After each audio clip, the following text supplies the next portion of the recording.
Well, hello, free people of the Rocky Mountain region. This is Brandon from freestatecolorado.com with your weekly news roundup for July 8th, 2024. Nearly every week, I take a look at some headlines, news stories, and articles from across our great state. And you can find all of the links at freestatecolorado.com. Just find that weekly roundup article here from this week to get all links to the news stories discussed. Since I talked to you last time, I had some really fun and interesting interviews. Edgar Antleone of Guns for Everyone talking about the new concealed carry law. Natalie Menton talking about how RTD is going to be asking taxpayers for more money this November. Bad news. Sue Moore about how Colorado Liberty Scorecard ranks and rates each legislator serving in the state capitol. Hannah Goodman on the Libertarian Party of Colorado board's decision to put RFK Jr. on the ballot as their Libertarian presidential candidate. Interesting stuff. And then just today, Natalie Menton talking about public persuasion, how government officials use taxpayer dollars to influence voters. Definitely something you want to check out. Do not miss that one. All right, well, let's move on to the news. Let's see what we got in the news this week. CBSNews.com from July 5th, 2024. Colorado families firework business rockets across Wyoming border. So I hope you had a great Independence Day, great 4th of July. I just really wanted to share these entrepreneurs here advertising that they're a Colorado-owned fireworks company up there just across the border in Cheyenne. You know, it's a shame. It's so unfortunate that here in Colorado we can't get good fireworks. You know, I get it. It's a nuisance. Not a lot of people like them. I say most people probably do like fireworks, but there's some people who don't. I get it. Nonetheless, to the article, a Colorado family has seen great business in recent years for their fireworks sales company, thanks to a relatively new shop in Wyoming. The Elliott family built Artillery World Fireworks just north of the Colorado and Wyoming border in an effort to sell fireworks to Coloradans that are otherwise illegal to sell in the Centennial State. Coloradans have long traveled to Wyoming to purchase the fireworks they cannot find in Colorado. However, now when they enter Wyoming, they are greeted in part by a large white building that is covered with signage boasting of the ownership's Colorado ties. Pete Elliott is the owner of the fireworks company, which was started by his father in Colorado in the 1960s. Since then, he has expanded around Colorado and now into Wyoming. Really cool story here. His whole family's involved. I mean, people are driving up from all over Colorado to get some good fireworks. Interesting stuff. So, you know, kudos, hats off to this family there, trying to provide where the market can provide, even when these politicians, these government officials try and get in the way. So I wanted to share that one with you. Let's go ahead and move on. This is from denverpost.com, an opinion piece here written by two CU Regents for their sharing their experience where protesters came to their homes, really upset about this whole Gaza-Israel issue. Protesters came to our homes with anti-Semitic chants to, quote, globalize the Intifada. The decades-old boycott, divest, and sanctions movement does not encourage people-to-people exchanges. This is from June 30th, 2024. Elena Spiegel and Callie Renison. Having sniper-trained police in our neighborhoods to protect us and our homes was not anything we thought we would see when we were elected to the University of Colorado Board of Regents, an unpaid elected position. Yet, this was exactly what happened to both of us this month when a group of anti-Israel protesters came to both of our homes. We are extremely grateful to law enforcement for protecting us and our families, and we continue to be grateful to the many community members from all faiths and backgrounds who supported us during the protests at our home. Involving our families and our neighbors in protests at our homes is unacceptable and is a tactic that we hope every leader, Democratic, Republican, or unaffiliated, can join in denouncing, as our colleagues on the CU Regents, Board of Regents did in a 9-0 vote. So check this out. The real reason I wanted to talk about this is just for people to be aware. I mean, just people need to be aware that these organized groups are out there where people are showing up at people's houses. I mean, this is something if you're politically involved. I mean, even somebody who's a CU regent. I mean, not the most exciting elected position in the state. They're getting people showing up at their houses, blocking their traffic in the neighborhood, and really trying to cause a scene. So there are these organized agitators out there, and it's something people need to be aware of. It's something I don't think is discussed that much. Let's go ahead and move on here to the great CompleteColorado.com. Complete Colorado page 2, some original reporting and commentary. You should be checking out CompleteColorado.com every day for some great links to what's going on in the state. This is a original article here from Savannah Kasich and Mike Kraus. Conservationists call lion hunting ban contrary to science-based wildlife management. As a citizens' initiative to effectively ban the hunting of mountain lions and other wild cats marches its way toward the November ballot, Organized opposition to the measure is growing, with a broad coalition of hunting, fishing, and wildlife conservation groups calling the effort a threat to science-based wildlife management in Colorado. The ballot measure, currently labeled as Initiative 91, purports to ban the practice of trophy hunting, which generally means killing an animal for sport and not for consumption or harvest. However, the initiative goes on to broadly define trophy hunting as intentional killing, wounding, pursuing, or entrapping of a mountain lion, bobcat, or lynx. In Colorado, the hunting of mountain lions, which runs yearly from November to March, with additional hunting in April if needed, is already prohibited unless the meat of the animal is harvested for consumption. In other words, lion hunting just for the taking of a trophy is already illegal.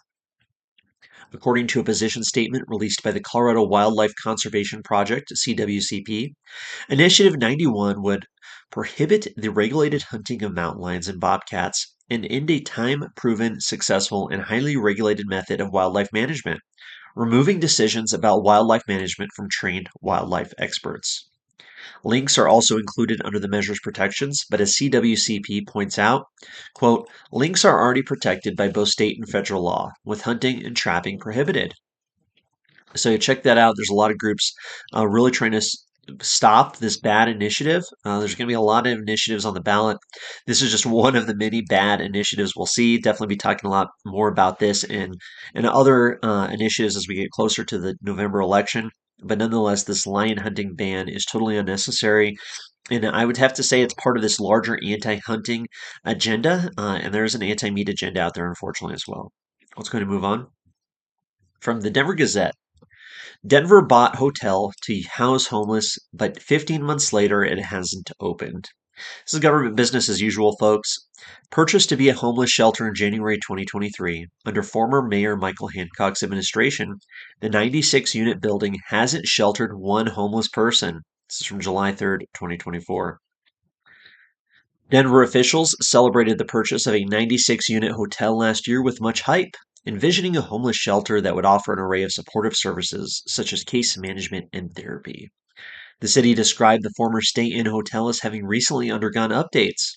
Then Mayor Michael Hancock said the city was proud to transform yet another hotel into a shelter for homeless people, and the Department of Housing Stability said it anticipated the site would begin housing the homeless by late 2023. The hotel cost taxpayers $9 million. Roughly 15 months later, not a single homeless person has moved into the building. A council member attributed to zoning issues. Mayor Mike Johnson's administration points to a delay in renovations. The contractor needs to be assigned to complete renovations, according to a spokesperson for Denver's Department of Public Housing. I mean, here you go, folks. This is government business as usual. It's so unfortunate, but this is the reality of it. Zoning issues, all these different issues that the government does, they've been unsuccessful. The Denver government has been unsuccessful to address the homeless problem in the metro area, and unfortunately, it doesn't look like there's any solution coming. And the solutions they present end up like this often. So, remember this news story, remember this article when these greedy politicians come around and ask for more of your tax money. I mean, they keep asking for more and more tax money, more of your sales tax, more of your property tax, to promise these solutions that don't ever materialize. So take heed, people. Moving on. A very good article here from the Denver Post. Got to thank them for this one. Colorado lobbyists were paid nearly $70 million in the last year. These 5 bills show their influence on policy. They played roles for and against on oil and gas, consumer protections, housing, restrictions on forever chemicals. This is from Nick Coltrane on July 7th, 2024. Money spent on lobbying in Colorado again hit a record high this year, but the tally only begins to hint at the ways the deluge steers policy through the state house. In all, the $69.6 million paid to Colorado lobbyists in the most recent fiscal year, which ended June 30th and included this year's legislative session, slightly exceeded what was spent on the fight for the U.S. Senate seat on the state's ballot in 2022. That annual lobbying tab has more than doubled since the 2012 to 13 fiscal year, and 3 of the 5 past years saw 10% annual bumps in spending, according to lobbying records maintained by the Colorado Secretary of State's office. So lots of money trying to go for or against bills down at the state capitol. Of course, a lot of amendments being pushed by these different lobbyists. Some of the bills here that drew the most amount of lobbyist spending this year, or lobbyist registrations. Senate Bill 165, which sought to establish new regulations aimed at reducing emissions of air pollutants, including by the oil and gas sector. So a very defensive fight there, right? Oil and gas industry has to hire lobbyists to go down to the state capitol and push back, fight back against these legislators who want to shut down their industry. House Bill 1014, which proposed changing consumer protection law to make it easier for people to pursue claims of unfair or deceptive trade practices. Anti-business law there. House Bill 1152, which aimed to spur more development of accessory dwelling units, like garage apartments and granny flats on single family properties. House Bill 1007, which sought to eliminate occupancy limits on the number of unrelated adults who could live in a home, except for safety or health reasons. Senate Bill 81, which aimed to speed up the phase out of the use of PFASs, also known as forever chemicals in products sold in Colorado. So here's a little graph here that they put together. A really good article, a nice deep dive into lobbying down at the state capitol this year. As you can see, lots of positions registered, 519 against this anti-oil and gas bill, Senate Bill 165, House Bill 1014. Also a lot of pushback there, I imagine, from the business community. I was surprised to see 1152 have so much support. I'd be really interested to see who is supporting that bill this year. And prohibit residential occupancy limits. I imagine some of the same people there. A lot of lobbyists supporting that one. In Senate Bill 81, some interesting back and forth on that one, and a lot of positions to amend, which makes sense. So check that out. Interesting stuff. Nice deep dive into what's going on down at the state capitol. Lots and lots of money being spent, lots and lots of lobbyists down there. Unfortunately, the pie's big. There's a lot that the state government is doing. They've gotten out of control. So check it out for sure. Here's most active outside interests in lobbying, groups that took the most lobbying positions on bills: the Colorado Bankers Association, Colorado Hospital Association, the Boulder Chamber. So the list goes on. So check that out. Lobbyists is always a dirty word, it seems, but nonetheless, they serve an important purpose. They push back against a lot of these politicians who are trying to do some bad things. These politicians have bad agendas sometimes, most of the time, probably. And these lobbyists are getting up there, getting involved in trying to protect some of these industries. All right, let's move on. Article here from GJSentinel.com, GJSentinel.com. That's a Grand Junction Sentinel. Sheriffs can't detain ICE inmates from July 6, 2024. Individual county sheriffs cannot enter into agreements with federal authorities that call for local law enforcement officers to perform arrest and detention functions of federal immigration officers, the Colorado Court of Appeals ruled Wednesday. In a lawsuit against Teller County, a three-judge panel reversed a lower court's ruling that allowed Teller County Sheriff Jason Mikesell to continue his agreement with U.S. Immigration and Customs Enforcement to arrest and detain such inmates. So there you go, folks. I mean, it's interesting. All these people who are supporting illegal immigration really are making sure that local law enforcement can't work with federal law enforcement to go after people violating immigration law. It's a very interesting dynamic that's playing out all across Colorado. Additionally, of course, our government here, as you can see, House Bill 1100, signed by Governor Jared Polis. As of the start of this year, state and local governments were barred from entering into or renewing immigration detention agreements. That new law and others approved by the legislature prompted objections from some county sheriffs. There's one of the county sheriffs there. That's Lou Valerio. Quote, "I do not, nor do any Colorado state and local law enforcement officers have federal immigration authority," end quote. Garfield County Sheriff Lou Valerio said in an April statement shortly after that county's commissioners approved a resolution stating it was not a sanctuary county. Many other counties, including Mesa, did something similar after thousands of Venezuelan immigrants were bused from the southern border to Denver and other major cities across the nation. I say legally because the Colorado legislature has enacted several laws limiting my ability to work with ICE, Valerio said. Further, several federal lawsuits across the country have decided that with no criminal charges, ICE holds are almost always administrative matters, people cannot be held in jail against their will, he added. There is clearly an argument to be made that crossing our borders illegally is a crime, but is a federal crime, and the Department of Homeland Security is the agency to manage that. The Mesa County Sheriff's Office said that although it continues to notify federal authorities whenever a foreign born person is booked into its detention center, enabling them to conduct whatever investigations on their residency status that they chose, it has not held ICE detainees since 2013. So there you go. I mean, another example of this kind of sanctuary state ideology that's permeating so much in our government. These politicians, they have an agenda. So many of them have this agenda, and it's not to enforce federal immigration law. Interesting stuff. Let's move on. DenverPost.com lawsuit targets Denver's restrictions on use of natural gas in buildings. So Denver City Council has been, of course, leading this green agenda, pushing back, trying to outlaw the use of natural gas in buildings across Denver. Absolutely ridiculous. One of the most abundant and resource dense materials that we have. This natural gas is a great way for people to heat their homes. And of course, the Denver City Council doesn't like that idea. National and Colorado business organizations file federal lawsuit to block regulations. So from July 6, 2024, a group of national and Colorado organizations is suing to overturn Denver building codes intended to address the effects of climate change by limiting the use of natural gas in buildings. The lawsuit filed Wednesday in U.S. District Court on Denver takes aim at a city ordinance that prohibits natural gas furnaces and water heaters in new commercial and multifamily buildings. Also targeted is an ordinance that takes effect in 2025 and requires installation of electric systems when gas furnaces and water heaters are replaced in existing buildings and when, if it is cost effective. Wow.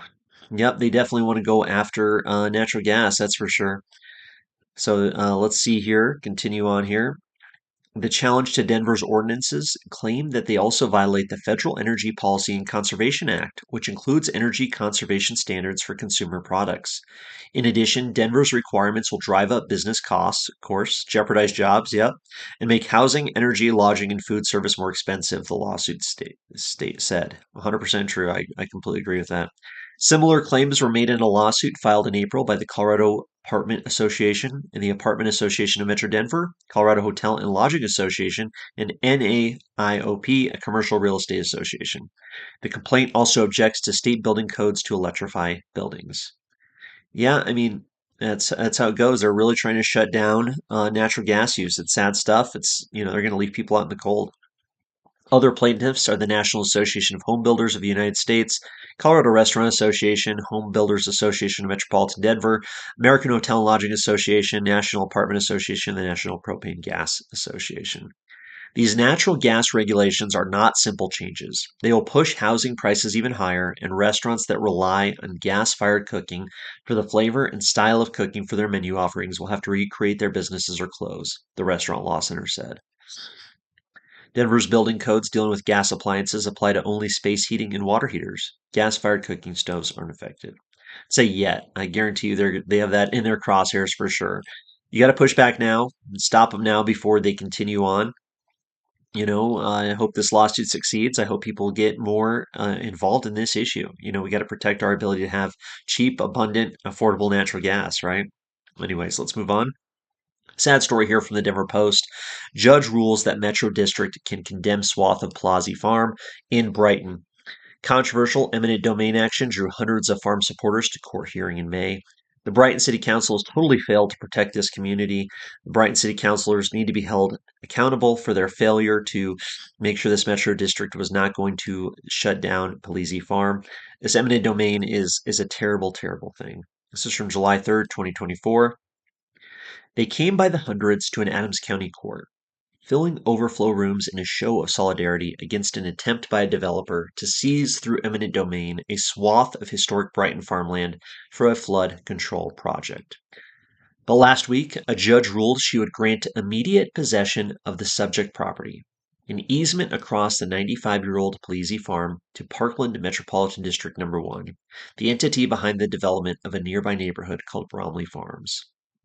Adams County District Judge Sarah Stout ruled that eminent domain, a practice allowing governments to condemn property for the public good, is warranted because the taking at issue is for the public benefit, namely a stormwater outflow to prevent flooding in the city. And the fact that the condemnation is being done by a metro district, a quasi governmental entity under Colorado law, and not a full fledged governmental agency or subdivision is not enough to halt it, Stout ruled. Really, really sad stuff.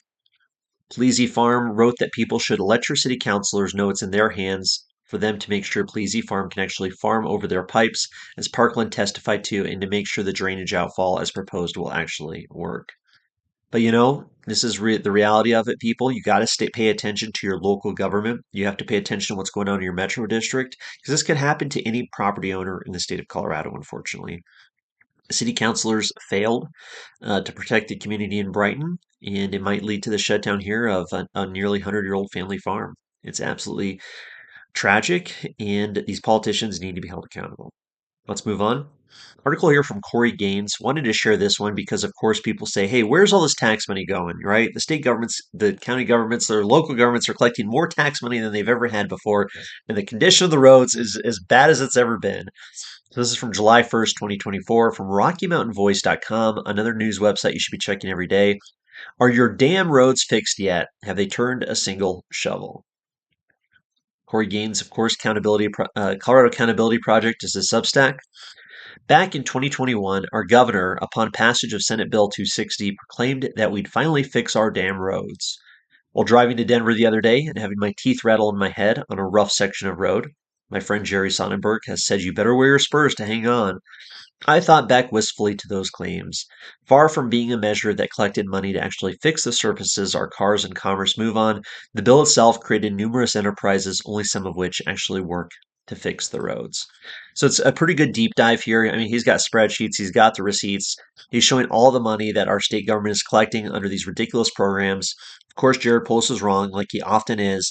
The roads are not fixed. State government takes our money. They do not live up to their promises. That is the reality. Remember that every time these politicians come and ask for another tax increase, ask for more of your money, they fail. They fail to meet their obligations. A couple highlights here from his article. The state has collected $161 million in retail delivery fees. Those 27 cents really add up, no? We have paid $90 million extra to CDOT for a road usage fee since it started in April 2023. EV owners have paid about an extra $30 million in fees to the Bridge and Tunnel Enterprise and CDOT. Wow. So yeah, check that out. He goes down and really breaks it all down. A good kind of primer on how government financing works. This whole enterprise system is a total scam. They're trying to circumvent our rights as taxpayers under the Colorado Constitution, take more of our money, and then fail to live up their promises. That's the breakdown of what he's reporting here. So check that out. Moving on, last article of the week here from dailycamera.com. CU Boulder finds 59% of older adults stay home more since COVID-19. Now, this is absolutely tragic. I mean, it's sad. The government's response to COVID tore a hole in our society. The hole has not been repaired. The fabric of our society has been torn. People are still suffering. I mean, you have a lot of these older adults who are becoming isolated, who have lost touch with the rest of the community. And there's just this culture of fear that's permeating everything. And a lot of it has to do with what happened during COVID.